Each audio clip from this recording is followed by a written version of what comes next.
Philippe Bouvard officiel vous propose l'âge d'or des grosses têtes. Bénissez-nous, Seigneur. En ce 4e dimanche, après Pâques, je vais me permettre, avant que l'abbé Bouvard commence sa mission, de passer parmi vous pour effectuer une légère quête. Bon, mon révérend, voulez-vous rejoindre... Ne m'appelez pas comme un fromage, s'il vous plaît. Appelez-moi mon Roquefort, mais pas mon révérend. Alors, vous avez déjà compris que la cérémonie culturelle serait présidée par Monseigneur Jacques Martin.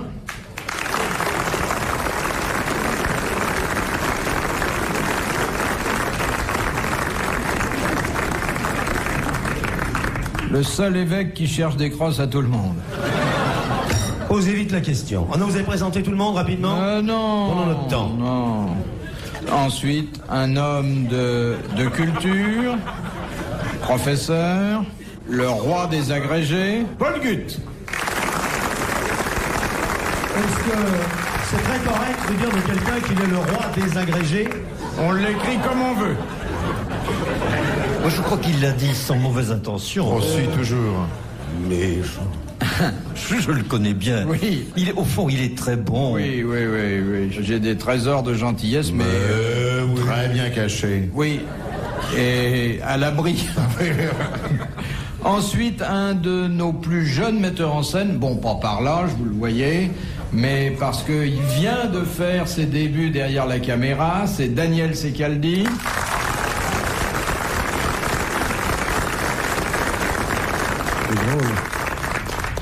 Plus je vous connais, plus vous m'amusez. Dites-moi, vous n'êtes pas un jeune metteur en scène? Si. Bon. Par l'âge aussi. Par l'âge, hein. Si. Truffaut, à votre âge, il avait déjà fait 15 films, hein. Non. D'ailleurs, il a même pas votre âge encore aujourd'hui. Ah, Et presque. puis, pour terminer l'affiche, une de nos plus jolies comédiennes, et vous me direz que à la radio c'est un peu du gâchis, oui, mais rien ne vous empêche d'aller la voir tout à l'heure à la sortie, c'est Corinne Le Poulain.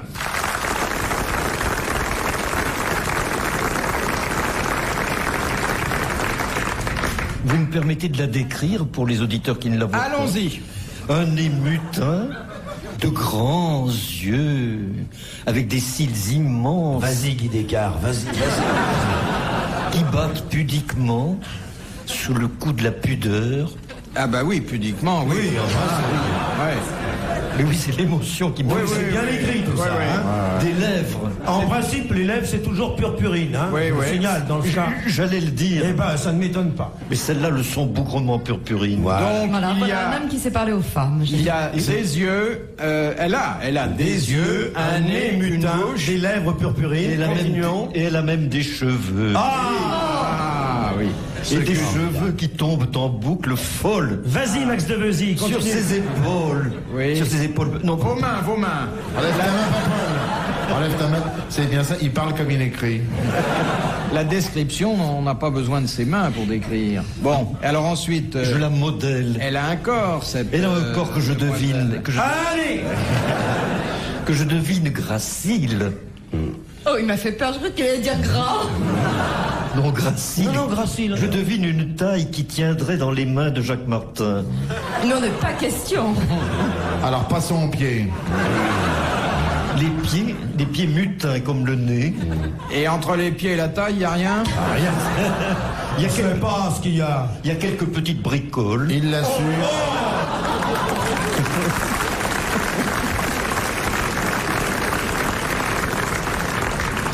Bon, alors, Première question. maintenant que nous avons une description... Et je parie que vous allez nous poser des questions, Philippe. Regardez-moi, Philippe. Vous êtes avec moi? Oui, je suis. Regardez-moi. Bon, je vais poser une question. Allez-y. Et Monsieur Paul Gut répondra, Ça car m'étonnerait. il peut le faire. Non, il Ça, peut pas le faire. Ça, non. Non, il peut pas le faire. Alors moi, je vais vous dire, posez votre question. Posez-la mentalement. Et moi, je prends le pari que Paul Gut ne répondra pas. Posez-la mentalement. Voilà, Allez-y. Je c'est parie. fait. C'est fait. C'est Sacha Alphonse Allais. C'est d'Alphonse Allais. De Jacques Martin. Dites-moi, vous vous êtes penché sur mon épaule tout à l'heure, hein? Ça, c'est pas juste, hein. Alors, j'ai pas eu beaucoup à me baisser, mais... Ah si, justement. Alors, si vous voulez bien, nous laisserons à Monsieur Mézières d'Agen d'abord le bénéfice de sa citation, qui a dit les fruits défendus donnent d'excellentes déconfitures. Alphonse Allais. Alphonse Allais, je le savais. Et moi aussi. Alors là, nous vraiment. remplacerons tout de suite par une autre citation. Et oui, mais vous allez me faire une histoire terrible. Il est d'Agen, ce monsieur. Pourquoi? Alors, vous avez peur des pruneaux? C'est d'Agen. C'est d'Agen. Vous êtes d'Agen, vous? Mais un petit peu... Non, vous êtes d'Agen, vous n'êtes pas d'Agen. Faut pas. Où êtes-vous né? Moi, je suis de Haussin, Haute-Pyrénées. Eh ben, vous n'êtes pas d'Agen. Alors, faites-nous la Mais paix. notre petite maison... Mais nous avons De quoi je me mêle? une petite maison à Villeneuve-sur-Lot. Ah, c'est intéressant. Aucun rapport avec Agen. Alors, ça va me faire... C'est à 30 km d'Agen. Ah, quand même. Alors, vous n'êtes pas d'Agen. Non. Enfin, j'ai peur, je vais pas oser y revenir après cette affaire. C'est une très jolie ville, d'ailleurs. C'est Villeneuve. délicieux. C'est un petit Montluçon. Oui, c'est vrai. C'est... Avec des corons. Non, mais je l'avais surnommé la petite Athènes du Sud-Ouest. Ah, Oh, c'est charmant. ah, c'est charmant. Oh, ce Paul Gut, il a de ses trouvailles. Oh. Mais vous savez qu'on m'a fait un grand honneur, on a donné mon nom à la bibliothèque municipale. Il y a rien de bibliothèque. Ah, oui, oui, oui. Et il y a vos livres? Ah oui, oh là là. Oui, oui, bah, il y a les pieds nickelés, il y a... Ils ont 2 almanachs Vermeaux. Alors, on va à la bibliothèque Paul Gut. Bibliothèque Paul Gut, oui. Et vous avez un lycée à votre nom aussi? Ah oui, dans le groupe scolaire d'Aussin, Oh, ma ville un natale. groupe scolaire, vous vous rendez compte? Et vous avez une c'est rue fou. peut-être, non? Non, mais la rue, c'est beaucoup plus facile. Non. Mais la chose la plus difficile, c'est le groupe scolaire de son vivant. Ah, oui. Parce qu'en Oui. principe, il faut être mort depuis 5 ans. Et là, ils ont cru que vous étiez mort. Oui, oui. Ah oui, ça c'est rare. Oui. Il y a des élèves? Très brillants et très nombreux. Très brillant. Et ça fait longtemps que ça fonctionne, cet hospice? Bon, alors maintenant, la première citation que Monsieur Martin n'ait pas tout à l'heure consultée clandestinement. Ma vaste culture m'interdit, Philippe, de tricher. Question de Madame Maugrillon, Sacha Guitry. de Châtenay-Malabry, qui a dit en parlant de l'Espagne: c'est un admirable pays, mais où il y a 3 choses de trop: les puces, les punaises et les Espagnols. Napoléon. Théophile Gautier ou Mérimée? Non. C'est une femme. Non. Un Français Un Français. Un Français, c'est un homme, il est mort. du 19e siècle. Un Français du 19e siècle, mort. Mort, bien Ça sûr. coïncide bien. Alexandre C'est Dumas. Balzac. Vous vous rappelez, ça vous avait frappé, ça, Philippe, un jour? J'ai jamais été frappé par un homme du 19e siècle. Non, non, vous avez été frappé par l'amour étrange de tous ces gens du 19e siècle. Ah oui, oui. me Aucun rappelle. n'a survécu, hein. Oui, oui, non, c'est vrai. Vous avez très peu de gens. Et il y a quelques-uns ont un groupe scolaire, toutefois. Et je me rappelle, vous avez essuyé une larme. Ça m'étonnerait. Essuyé beaucoup de choses, mais Des revers, quelquefois. très peu de larmes. Ce qui fait honneur à votre délicatesse. Oui. Alors, c'est Théophile Gautier. Gautier. Ça, je peux pas dire que C'est Flaubert. C'est c'est le pas très Prud'homme. délicat vis-à-vis des Espagnols. Mais il avait à travers son papa un vieux con. Hugo. Alexandre Dumas. Le père Hugo. Bonne réponse de Daniel Secaldi.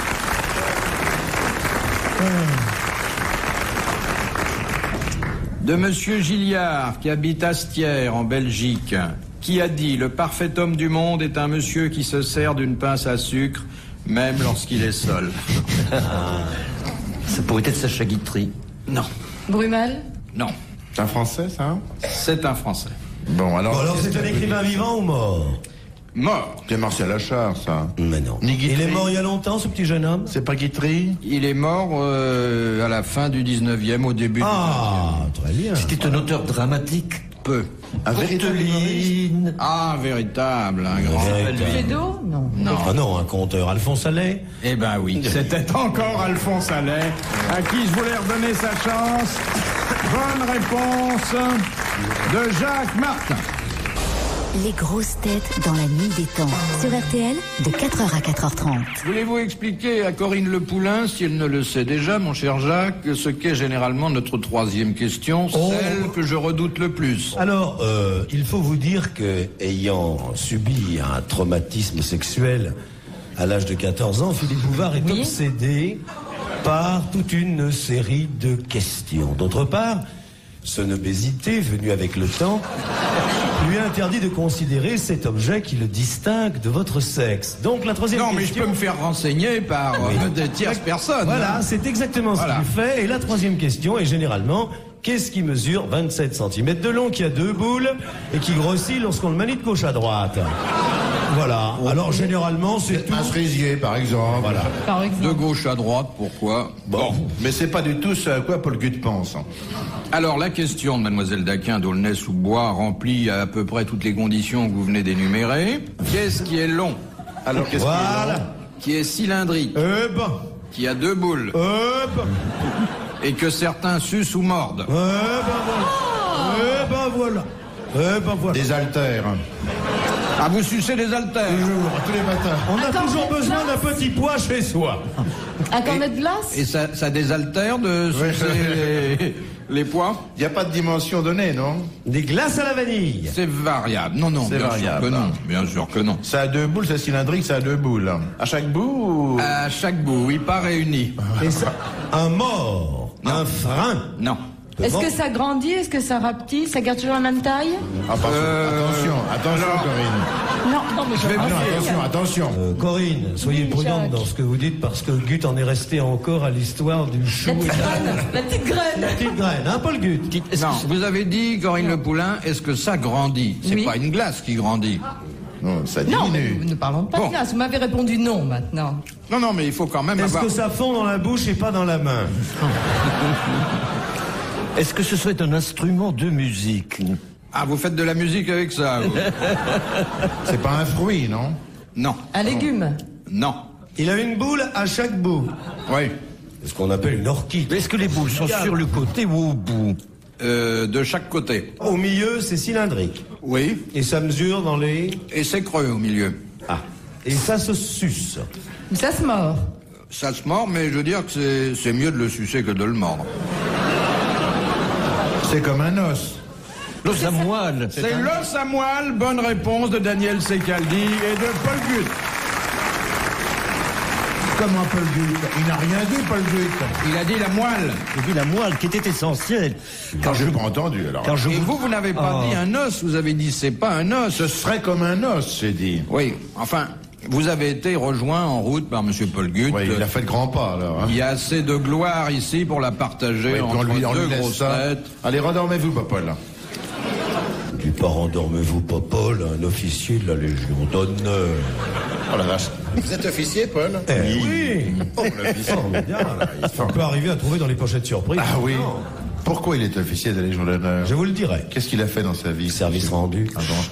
Ben, d'abord, il a eu un chef d'État parmi ses élèves. Hein, Non, j'ai fait de bons livres. Oui. Ah, ça se saurait Ça, quand c'est même. vrai. Ça, j'adorais votre livre, là, Comment j'élève mon enfant. Mais c'est pas lui. Mais en revanche, votre liste dans la vallée, on l'a adoré. Oh, hein. super. Ben. Ah oui. Et Discrétion. votre roman policier, je me suis prise dans le tiroir également. Avouez que vous avez pleuré. Oh. Et une comédie, Le Wagon de queue en folie, c'était sublime. Ah, vous Sublime. aviez écrit pour le théâtre, je savais pas. Wagon de Mais queue en oui, folie. j'ai eu le prix du théâtre même. Théâtre du Petit Monde. Avec Théâtre du troisième âge? une pièce qui non, une pièce qui s'appelait Fugue. Qu'est-ce qui jouait ça? On avait Jean-Sébastien Bach. Très bien. Pierre Bertin. Oui. On l'avait créé au théâtre Édouard VII. Qui, Pierre Bertin? Et Non, la pièce, oui. Et reprise au théâtre La Bruyère. Pourquoi vous l'avez reprise? Il y avait des trous? Ah, Et alors, donc. comment il arrive à parler aussi vite, le nain, et il arrête pas de s'enfourner, il en est à son 30e gâteau maintenant. Et enfin... Pardon, Corinne. My Lord, est-ce que vous pouvez m'approcher le cendrier? Mais bien sûr, my lady. De Monsieur Soupard, d'Épinay-sur-Seine. Qu'est-ce que la cuculologie? La comment? La cuculologie. L'étude des coucous? L'étude des coucous. Très bonne réponse de l'associé de Marcel Dassault, Daniel Secaldi. C'est vrai que vous êtes associé avec Marcel Dassault? Oui, mais pourquoi C'est normal, c'est un spécialiste des coucous. Oui. Philippe Bouvard sur RTL, 4h, 4h30, les grosses têtes dans la nuit des temps. Les grosses têtes dans la nuit des temps du mois de mai 1982 avec Philippe Bouvard et ses convives Jacques Martin, Paul Gut, Daniel Secaldi et puis à l'époque une petite nouvelle, Corinne Le Poulain. de Madame Moyon, qui habite Calais. Qu'est-ce qui était gravé sur la plaque de cuivre qu'on découvrit à l'intérieur du cercueil de Nostradamus lorsqu'on l'exhuma pour la première fois 60 ans après son enterrement? On est prié de laisser cet endroit aussi propre en ouvrant. Non, c'était le cercueil de Nostradamus. C'était gravé? Il y avait une plaque. Oui, il y avait une plaque de cuivre, il y avait marqué « Avez-vous des nouvelles de Dalida ?»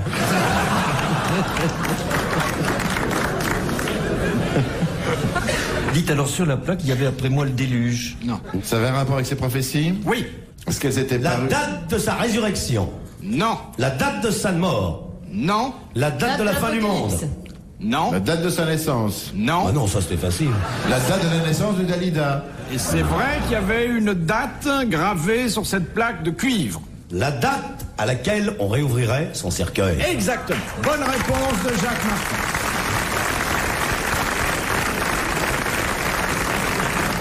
Bien, j'ai trouvé ça dans une boîte de raviolis Butoni.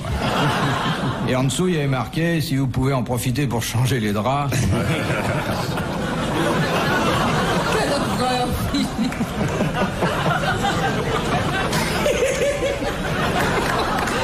C'est abominable. Ah oui.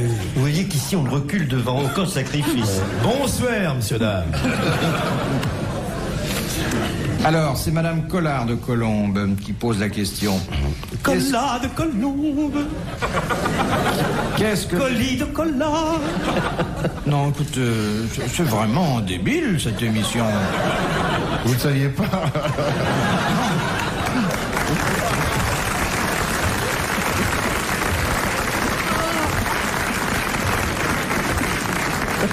Oh, la mauvaise foi de Philippe Bouvard. Non, mais il faut faire installer une douche. Vous vous rendez pas compte dans quel état vous êtes? Non, pas vous. Non. Oh, là.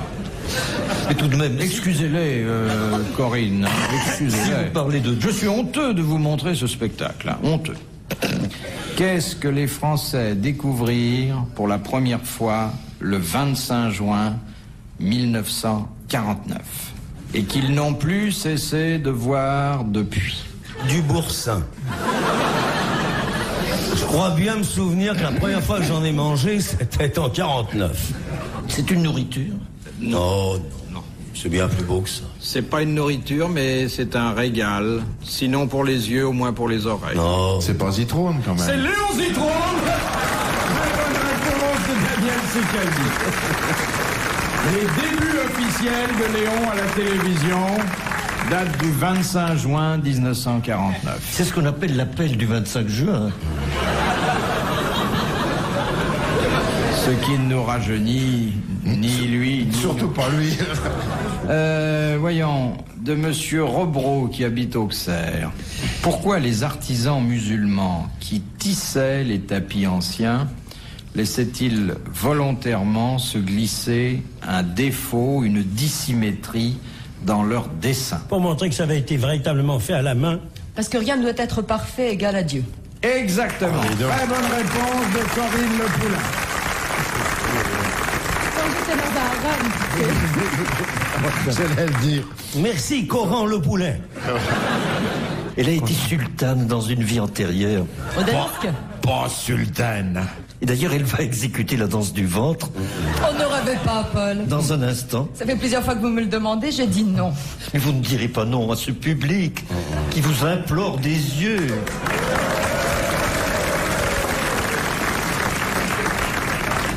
Vous prenez son nombril pour la 3e chaîne. Voilà notre ami Paul Gutt. Ouais, on lui Professeur présente de des l'âme. dames et puis au bout d'un quart d'heure, Il leur vous dit pourriez pas faites-moi la faire danse du ventre. Enfin, tout de même. Vous avez déjà vu une danse du ventre? Oui, j'en ai vu et c'est très beau. Regardez-les, regardez-les, regardez-les. C'est fabuleux, hein? C'est curieux. Allez, où, cochons. votre- Regardez-les. Non, c'est ignoble. En Tunisie. En Tunisie. Ils n'en peuvent Ah ben plus. moi c'était rue Quincampoix. Ils n'en peuvent. Je faisais partie d'un jury littéraire.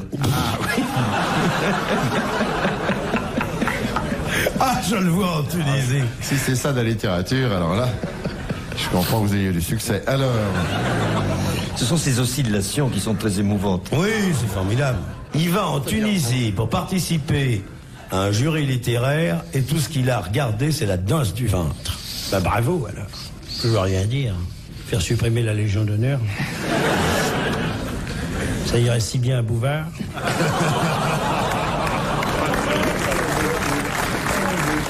Retrouvez les grosses têtes dans la nuit des temps.